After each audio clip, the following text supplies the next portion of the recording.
संकल्पना एवं विचार जो भारतीय इतिहास है उसका अगला टॉपिक है कर्म का सिद्धांत। तो इसको हमें समझना है। और अभी कर्म के सिद्धांत के बाद दो टॉपिक बचेंगे, तीर्थांकर के, और एक टॉपिक है बोधिसत्व का। तो वहां से भी क्वेश्चन देखने को मिल सकता है। देखो, ये टॉपिक सीधे सिलेबस में नए ऐड हुए हैं, तो यहाँ से क्वेश्चन आने की संभावना तो है ही पूरी पूरी। और आपको थोड़ी सी जानकारी दे दें, कल कुछ वीडियोस और टेलीग्राम से भी कुछ कंटेंट हटाना पड़ गया, क्योंकि पब्लिकेशन की तरफ से नोटिस मिला, तो फिर हटाना आवश्यक हो गया था और ज़रूरी था, तो हटा दिया गया। और हटाने के बाद क्या था, वो भी ठीक खुश हो गए कि उनका कहना था कि आप इस तरीके से शेयर नहीं कर सकते पब्लिकेशन का कोई भी कंटेंट। तो मेरी तो कोशिश ये थी कि जो 3000 लोग मुझसे जुड़े हुए हैं उनकी हेल्प हो, लेकिन मैं तो चाहता था, लेकिन ऐसा नहीं हो सका, तो कोई बात नहीं। आज के टॉपिक को शुरू करते हैं, कर्म का सिद्धांत। बाकी कंटेंट अभी यूट्यूब पर पड़ा हुआ है, तो आप उसे देख सकते हो और घबराने की ज़रूरत नहीं है। तैयारी बहुत शानदार तरीके से करो, अभी 1 महीना है, बहुत सारा कंटेंट और भी आपको मिलने वाला है। प्रारंभ करते हैं। कर्म एक अवधारणा है जो हिंदू, जैन, बौद्ध धर्म सहित प्राचीन भारतीय धर्मों में उत्पन्न हुई है। कर्म के सिद्धांत के अनुसार व्यक्ति के कार्यों, विचारों और शब्दों का व्यक्ति के भविष्य पर प्रभाव माना जाता है। कर्मों को एक वर्गीकरण के अनुसार 3 प्रकार बताए गए हैं: कायिक, वाचिक और मानसिक।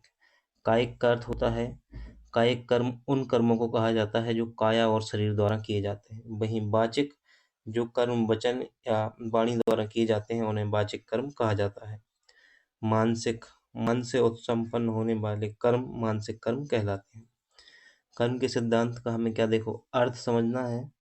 तो कर्म फल, कर्मानुसार फल प्राप्ति, इहलोक और परलोक शांति में विश्वास, ये अर्थ है। वहीं प्रकार में कायिक, वाचिक और मानसिक। वहीं धर्म में वर्णन है, तो हिंदू धर्म में वर्णन है, इस्लाम, जैन एवं बौद्ध, लगभग सभी धर्मों में वर्णन है कर्म के सिद्धांत का। हिंदू दर्शन में कर्म देखें तो इसमें भिन्न गीता में क्रमशः 3 प्रकार के कर्मों का उल्लेख है। पहला है सात्विक कर्म।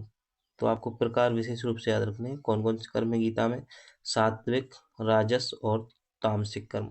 सात्विक कर्म में क्या होता है, जो कर्म शास्त्र विधि से नियत किया हुआ है और कपिन के अभिमान से रहित है, फल को ना चाहने वाले पुरुष द्वारा बिना राग देश से किया हुआ वह कर्म सात्विक कर्म कहलाता है। अर्थात ऐसा कर्म जिसमें फल की इच्छा ना हो, उसी को बोलते हैं सात्विक कर्म।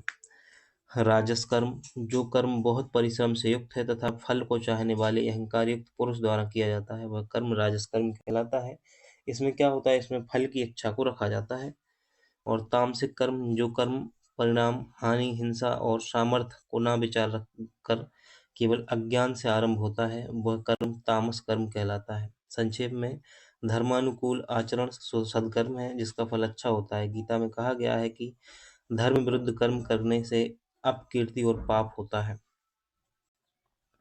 कर्मों के फल के आधार पर भी कर्मों का वर्गीकरण किया गया है। इस आधार पर भी 3 प्रकार के कर्मों का उल्लेख मिलता है: संचित कर्म, प्रारब्ध कर्म और क्रियमाण या संचयमान कर्म। संचित कर्म में क्या होता है, इस श्रेणी में वे सब कर्म आते हैं जिन्हें मूल व्यक्ति ने पूर्व जन्म में किया है। और प्रारब्ध में पूर्व जन्म के संचित कर्मों में जिन कर्मों का फल व्यक्ति वर्तमान में जीवन में भोगता है उसे प्रारब्ध कर्म कहा जाता है। क्रियमाण या संचयमान कर्म, व्यक्ति द्वारा इस जन्म में जो कर्म किया जाता है वह क्रियमाण कर्म कहलाता है। तो संचित कर्म पूर्व जन्म के कर्म है, प्रारब्ध कर्म पूर्व जन्म के कर्मों का इस जन्म में जो फल भोग रहे हो, और क्रियमाण या संचयमान कर्म क्या है कि व्यक्ति द्वारा इस जन्म में जो कर्म किया गया है वह क्रियमाण कर्म कहलाता है। कर्म के सिद्धांत के मुख्य तथ्य की बात करें तो कर्म के सिद्धांत में कर्म तथा पुनर्जन्म का घनिष्ठ संबंध है। कर्मों के ही परिणाम स्वरूप पुनर्जन्म होता है। कर्म के सिद्धांत की यह मान्यता है कि व्यक्ति के द्वारा किए गए किसी भी कर्म का प्रभाव समाप्त नहीं होता है, कर्मों के फल को अनिवार्य रूप से भोगना ही पड़ता है। कर्म के चक्र को अंततः माना गया है। कर्मों की समाप्ति एक जन्म में ही नहीं हो जाती, एक के बाद अनेक जन्म होते हैं तथा अनिवार्य नहीं है कि प्रत्येक जन्म में मनुष्य योनि ही मिले। इसके अतिरिक्त कर्म की व्यापकता को स्पष्ट करते हुए माना गया है कि व्यक्ति के वंशजों पर भी कर्म का प्रभाव पड़ता है। यह अनिवार्य नहीं है कि इस जन्म में इसी जन्म के कर्मों का फल प्राप्त हो, बल्कि पहले के जन्मों से संचित कर्मों के फल भी भोगने पड़ते हैं। कर्म का सिद्धांत हिंदू एवं भारतीय धर्म का मूल है। कर्म का अर्थ है क्रिया। कर्म दो प्रकार के होते हैं, सकाम कर्म और निष्काम कर्म। तो देखो, सबसे पहले जब हम ऊपर थे तो हमने देखा कर्म के सिद्धांत के प्रकार, कायिक, वाचिक और मानसिक। ये तो कर्म के सिद्धांत के प्रकार हैं। वहीं कर्म कितने प्रकार के होते हैं? कर्म दो प्रकार के होते हैं। तो इसमें आपको याद रखना है सकाम कर्म और निष्काम कर्म। सकाम कर्म वे हैं सकाम कर्म वे होते हैं जो हमें क्या करते हैं, जन्म मरण के चक्र के बंधन में बांधे रहते हैं। इनसे हम मुक्ति नहीं पा सकते। एक प्रकार से कहते हैं ना, माया मोह में फंसे रहना, उसी को बोलते हैं सकाम कर्म। और निष्काम कर्म कौन से होते हैं? हमें बंधन में नहीं बांधते। क्यों? क्योंकि ये हमें मुक्ति दिला सकते हैं और ये बिना फल की इच्छा किए किए जाते हैं। इन्हीं को बोलते हैं, इन्हीं को श्रीमद् भागवत में कर्म का मूल कहा गया है। यही केवल मूल रूप से संपूर्ण भारतीय दर्शन के कर्म को फल की भावना से न रखने का मूल करने का मूल भी है। चित्त की शुद्धि का मूल भी निष्काम कर्म ही है। श्री कृष्ण इसे निष्काम कर्म योग कहते हैं, और जो साधना का आदर्श यानी साध्या साधना दोनों है। यही जीवन की सच्चाई की अभिभूत करने का आदर्श भी है। प्रत्येक व्यक्ति को उसके कर्म का फल भी अवश्य मिलता है, तो फल की चिंता किए बिना ही कर्म करें। निष्काम कर्म को लेकर गीता में कहा गया है अध्याय 2 श्लोक 38 में, कर्माण्यवाधिकारस्ते मा फलेषु कदाचन मा कर्म फल हेतु भूर्मा ते षड्वस्त कर्माणि। अर्थात कर्म करने में ही तेरा अधिकार है, फल में कभी नहीं ऐसा समझ कि फल है ही नहीं। फल की वासना वाला भी मत हो और कर्म करने में तेरी अश्रद्धा भी ना हो। तो हिंदू धर्म के अनुसार सीधा सा ये है कहने का कि देखो, भगवत गीता में 3 प्रकार के उल्लेख किया गया है, सात्विक कर्म, राजस कर्म और तामसिक कर्म। सात्विक कर्म वे होते हैं जो फल को ना चाहने वाले पुरुष द्वारा बिना राग देश के किए जाते हैं, और राजस कर्म में फल की चाह रहती है, और तामसिक कर्म में ऐसे कर्म आते हैं जो धर्म के विरुद्ध हैं, जिनका परिणाम जो है खतरनाक हो सकता है। फिर हमने देखा फल के आधार पर फल के आधार पर भी हमने 3 प्रकार देखे। संचित कर्म जो पूर्व जन्म के कर्म है, प्रारब्ध कर्म पूर्व जन्म के कर्मों का इस जन्म में फल मिलता है जो, और क्रियमाण कर्म या संचयमान कर्म जो व्यक्ति द्वारा इस जन्म में किए जा रहे हैं, वो है क्रियमाण कर्म। फिर हमने कर्म के सिद्धांत के कुछ और चीजें देखी और फिर प्रकार देखे। तो सकाम कर्म और निष्काम कर्म 2 प्रकार थे। अब हम आते हैं जैन दर्शन के अनुसार कर्म। जैन धर्म में कर्म का सिद्धांत कई मायनों में अद्वितीय है। यहाँ कर्म पदार्थ का एक रूप है जिसे पुद्गल कहा जाता है। तो इस पुद्गल शब्द से क्वेश्चन बन सकता है कि पुद्गल किसे कहा जाता है। तो जैन धर्म में कर्म को पदार्थ के रूप में माना गया है जिसे पुद्गल कहा जाता है, और प्रकृति में परमाणु है। जैन धर्म में भगवती सूत्र के अनुसार प्रत्येक गतिविधि में कर्म शामिल होता है।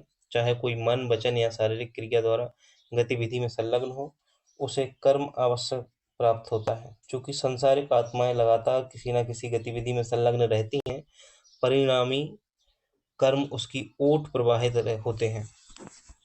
तो कहने का मतलब ये है कि आप कुछ भी करोगे, कुछ करो चाहे नहीं करो, लेकिन उस समय भी एक कर्म हो रहा होगा। किसके अनुसार? भगवती सूत्र के अनुसार। जैन दर्शन में कर्म मुख्य रूप से 8 प्रकार के बताए गए हैं, है ना। तो कौन कौन से 8 प्रकार?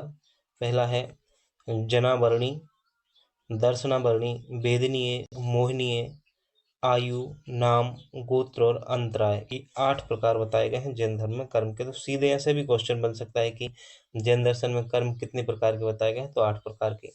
ज्ञानावर्णी कर्म जो होता है, जो कर्म जान को ना होने दे, या जो कर्म ज्ञान को ना होने दे, ज्ञान होना चाहिए वहां पे, है ना, ज्ञान को ना होने दे, अथवा ज्ञान की हीनाधिकारिता जिस कर्म के उदय से हो, उसे ज्ञानावरण कर्म कहते हैं। जैसे एक व्यक्ति विद्वान और दूसरा मूर्ख, किसी को बार बार पढ़ाने पर याद होता है तो किसी को एक बार पढ़ाने पर भी याद हो जाता है, इसे कहते हैं ज्ञानावरणी कर्म। क्या कहा जाता है? ज्ञानावरणी कर्म।